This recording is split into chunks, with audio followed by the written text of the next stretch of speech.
Ngayon, ang pag-usapan natin ay ang Practical Research 1. So, ito ay Module 3 ng Practical Research 1. So, ang title ng module na ito ay Identifying the Inquiry and Stating the Problem.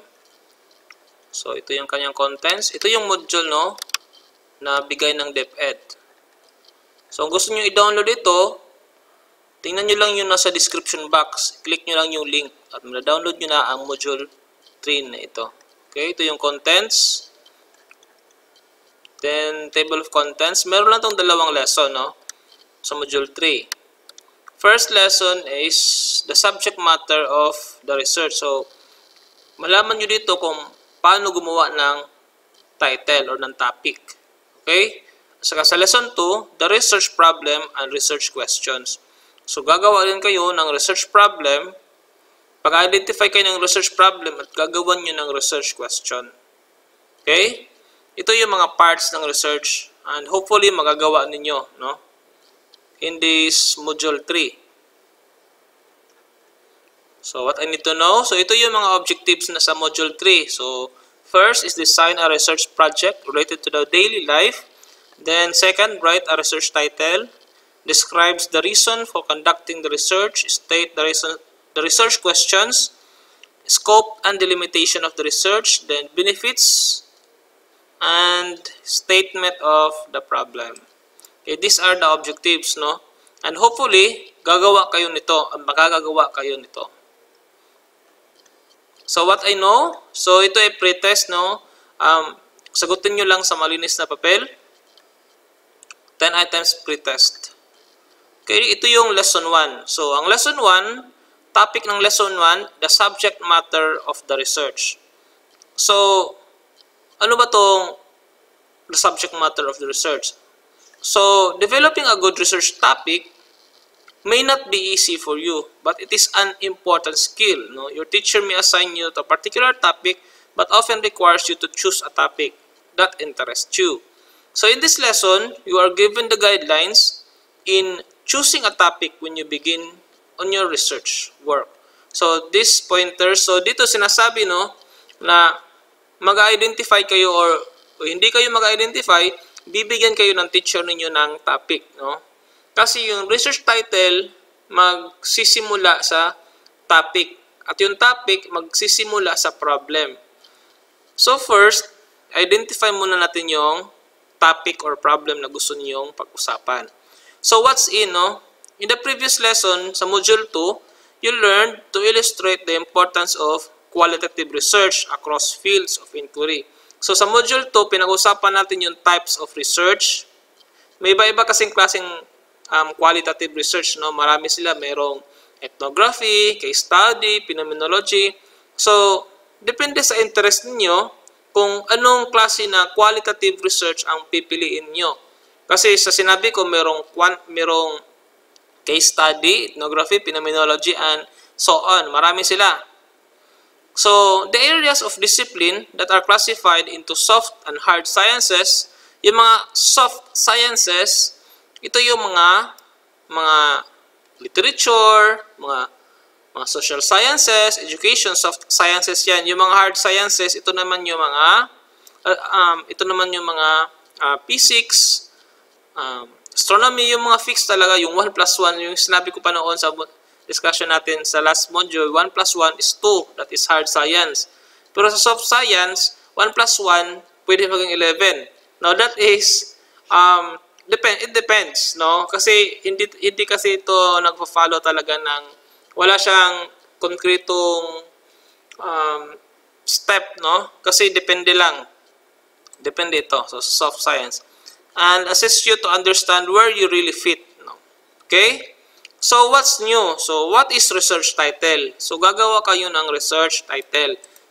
So the most important element that defines the research problem. Ito yung the most important element.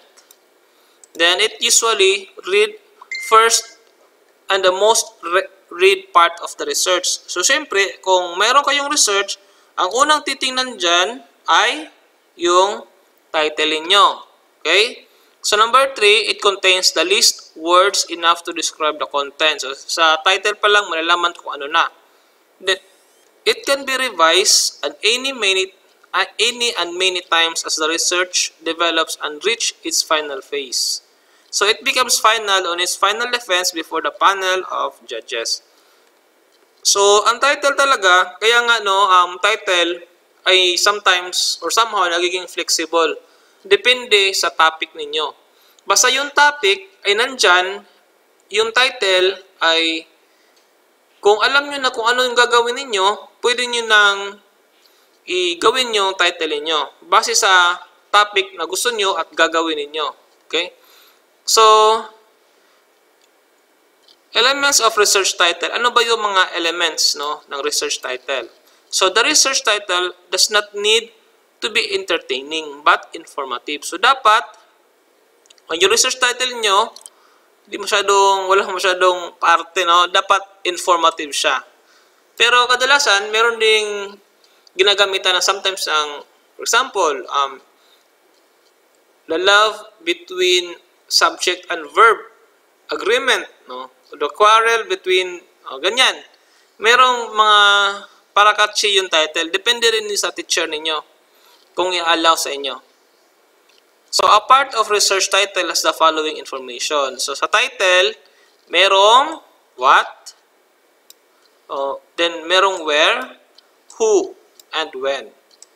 Sa title, nandyan yung matanong na ito. So, ano siya, saan siya, sino sila, at saka kailan ito. Okay? Example, the teaching of English, ang subject matter, then place or yung lugar, the high school of province A, then anong period, school year 1989 to 1990, then population, ito. Then, the subject matter that affects the use of cell phones and academic performance. So, ito yung mga sample. Subject matter, then population. So, ito yung nandiyan sa title ninyo. Okay? So, dapat andito. Pero hindi ganito yung pagkasalit, hindi ito title ay yung nandyan lang sa title ninyo. Then, rules in choosing a research topic. So, number 1, interest ka. Dapat ma-interest ka sa subject matter. Kung magre-research ka, dapat interesado ka. Then, dapat available yung information. Nandiyan dyan.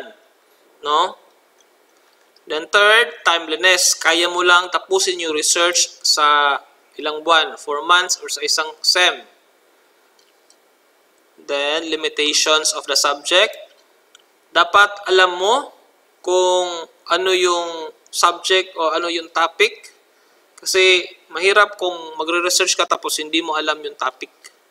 Dapat related sa course ninyo. Kung mathematics ka or kung gas topics. Kung tech-voc or vocational topics. Okay? Then personal resources, dapat isaalang mo kung gagawa ka na topic, wag yung medyo gagastos ka. Yung simple lang na mga topic na hindi masyadong expensive. Magaya ng simple lang. Basta simple lang. Hindi yung financial nyo, yung health nyo, yung mental capacity ninyo, dapat hindi ma-compromise. Then, research topics to be avoided. Ito yung mga research topics na dapat ninyong i-avoid. Number 1, controversial, chismis, highly technical, mahirap. Yung math na merong mga integral, merong mga derivatives. Hindi nyo nasaklaw yun kasi medyo na mataas na yun. Then, hard to investigate. Wala dyan yung mga respondents. Mahirap, Then, too broad subject, meaning malawak masyado. Too narrow subject, wala kang mapipilian, kunti lang yung nandiyan na information. Vague, ibig sabihin, parang hindi siya masyadong klaro, yung vague. It is, the titles beginning with indefinite, hindi siya klaro yung topic. Okay? Then, sources of research topics. Ito yung mga sources, kung saan nyo kukunin yung research topics ninyo. First, sa mga sa internet, no? No, rather sa libro, mass media, sa newspapers, TV, radio, films, etc. Ito yung mga mass media, no? So, sometimes yung internet ay nagiging mass media na rin. Yan ang Facebook, no? Then ito, number 2, books, internet, peer-reviewed journals, government publication. Pwede din ito, makahanap po yun ng topic, title dyan, or topic. Kadalasan, no, sa sources of research topics, kadalasan, sa mga estudyante ko ay sa internet lang sila, no? Pero, nagdidepende pa rin sa interest nila. Pero kadalasan, sa internet sila naghahanap ng topics na pwede nilang i-research. Kasi mahirap kasi yung gawa ka ng research na wala masyadong information. Kaya sa internet sila naghahanap. Okay, professional periodicals, then general periodicals, previous reading assignments in your other subjects, then work experience. Yung experience niyo ay pwede rin gawing research. For example, kayo ay naghihirap, no? Wala masyadong pera. So, pwede niyo yang i-research, no? I-research niyo yan kung ano yung mga paraan kung paano ka kikita o mga pwedeng gawin para ka makapagpatuloy ng iyong pag-aaral. That can be used as a research. Pero depende rin sa teacher ninyo kung relatable ba yung i-research niyo sa subject or sa kurso ninyo, no? Kung anong strand meron kayo. So, meron mga activities. So, gawin nyo lang ito para mas ma-enhance, no, or mas marunong kayong gumawa ng research topic. Okay, itong mga activities na ito. Ma-enhance ang alam ninyo sa gawa ng research title galing sa research topic. So, what's more? So, narrowing your topic. So, ito yung narrowing your topic, no? So, given the following broad topics for research, select one topic of your choice and narrow or limit the topic. So, meron exercises. Sagutin nyo lang ito sa malinis sa papel. So, what I have learned, ito, and dito. So, meron tayong post-test, no? Answer key. So, ito yung post-test. Okay, so proceed tayo sa lesson 2. So the research problem and research question. So ano tong research problem and research question? So syempre, having a problem makes you anxious. That pushes you to exert efforts on finding solution. So again, no, ang research ay nagsisimula sa problem. So dapat alam nyo yung problem. Diyan tayo magsisimula sa problema. And then, what's in this previous lesson, you learned how to choose research topics and write a title. So, following choose those rules and what to avoid had guide you. So, siguro may alam na kayo kung sinagot nyo kanina, no, yung activities kanina, meron na kayong alam no, kung paano gumawa ng research title. So, what's new? So, an overview of the research problem and research question. So, chapter 1 of the research paper is called The Problem and Its Background. So, ito yung chapter 1, no? Title ng chapter 1 is The Problem and Its Background. By the way, sa outline ng yung research, gagawa kayo ng research chapter 1, 2, 3, 4, 5. Depende yan sa school ninyo. Depende sa instructor or teacher ninyo kung ano yung i-adapt niya na outline. No? Sa amin, tama ito yung ginagamit namin. Chapter 1, ang title ng chapter 1 namin is The Introduction. So, sa chapter 1, Introduction, ang nakapaloob sa introduction, ito, background, statement, objective, significance, meron pang objective ito. Objective, then, definition of terms.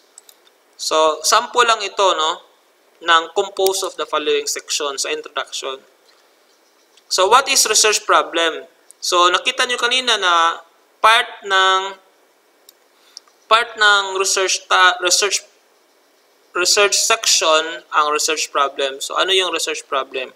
So, the research problem, according to Calderon and Gonzalez, a problem is any significant, perplexing, and challenging situation real or artificial. A solution in which requires reflexive thinking. So, kung may problema ka, na meron kang nararanasan na parang kahirapan, no? It's a challenging, no? Perplexing situation. So, in a real life, no, sa iyong na-experience ngayon, so, the solution of which requires reflexive thinking. So, yun, that is the problem. Kung meron kang pinagdadaanan ngayon na parang mahirap, so yan ay problema. So, an illustration showing the description between a research topic, research problem, purpose statement, and research question. So, from general to specific. Ito yung pattern, by the way, ng QALY yun. From general to specific. No? So, a research topic is the broad subject matter of the study. So, topic, distance learning. Then, a research problem is a general issue or concern about the research that narrow the topic. So, research problem. Then, ito naman, a purpose of the study used to address the problem. So, purpose statement. And, finally, the research question. So, nira-narrow down mo from topic hanggang sa research question. No? From topic, again, from general to specific questions. Ano yung mga gusto mong sagutin o mga katanungan galing sa topic na gusto mo? So, a background of the study. So, itong background, the purpose of the background of the study is ito, the general information, historical basis, efforts made towards, meron na bang mga researchers na gumawa niyan, then how efforts failed to be realized. So, yun. Then, ito naman yung sa contents of the background. So, ano ba yung content? No? So, presentation of the problem, historical background of the problem, geographical conditions, and rationality of the study. Ito yung nasa background. Okay? So, by the way, sa background of the study, dapat napaloob dyan yung international, national, at saka yung local. No? Yung sa international, yung kaganapan na pwede mong i-relate sa na nangyayari sa iba-ibang bansa.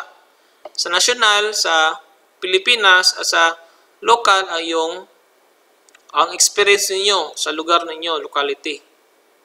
No? So, ito yung example ng background of the study. Okay? Do's and don'ts, then explain the importance of your research topic, then write a background that is too long or short. Dapat, ito yung mga do's and don'ts. Then, statement of the problem. Ano ba yung statement? So, ito yung purpose of statement and research question. So, kasi meron kayong purpose statement and research question. So, a series of questions used in researching the topic. So, it is composed of the general statement and a specific sub-problem. So, ito yung statement of the problem. From general to specific. Okay? Then, guidelines in writing the statement of the problem. So, ito naman yung mga guidelines in writing the statement of the problem. So, the guidelines, the general statement of the problem, and the research question should be formulated first before conducting the research. So, dapat alam niyo yung problema, yung statement of the problem. Second, research question should be stated in an interrogative, meaning hindi siya in question form, meaning it is a statement.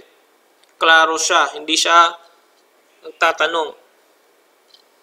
Then, each research question should be researchable. Of course, dapat yung mga tanong ninyo sa gagawin ninyo na research question ay dapat researchable siya. May katubagan o may solusyon.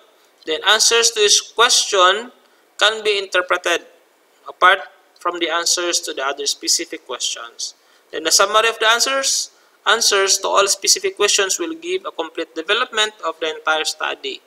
Then, the number of research questions should be enough to cover the development of the whole research study. Ito yung sample niya. While sa scope and delimitation naman, ito yung sa scope of the study. No? Ibig sabihin ng scope and delimitation, saan sino, kailan, ito yung scope, no? It is a coverage of the research to be explored which includes the facts and theories of the subject. So, ito yung example niya. A research study on the impact of social networking. So, sa scope, kung saan siya, no? Sa anong topic sa CLAW ang yung research o pag gusto mong pag-aralan.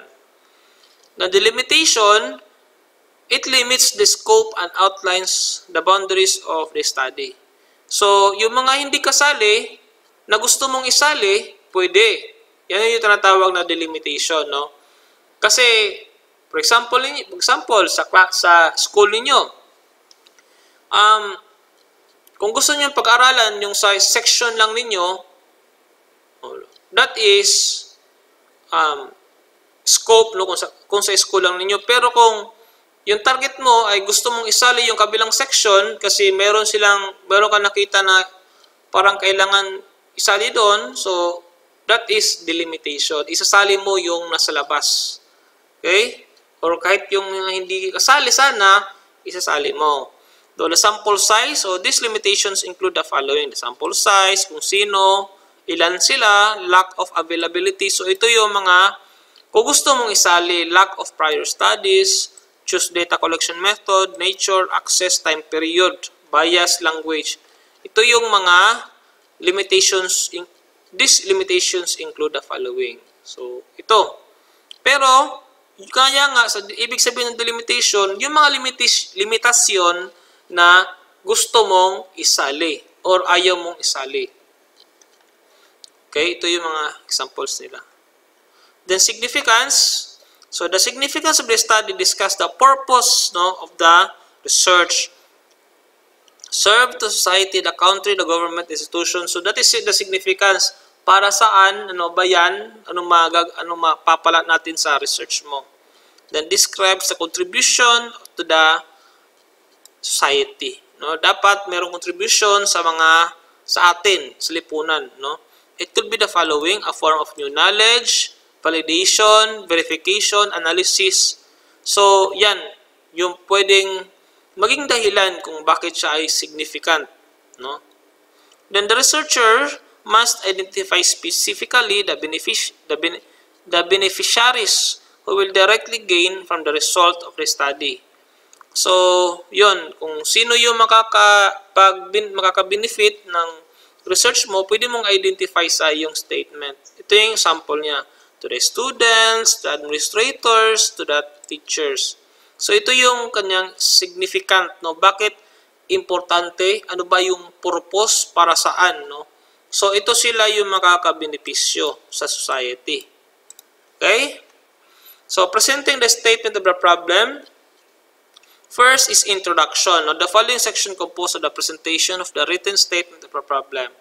First is introduction. I-introduce mo. Then, ang introduction ay yung sa chapter 1, no?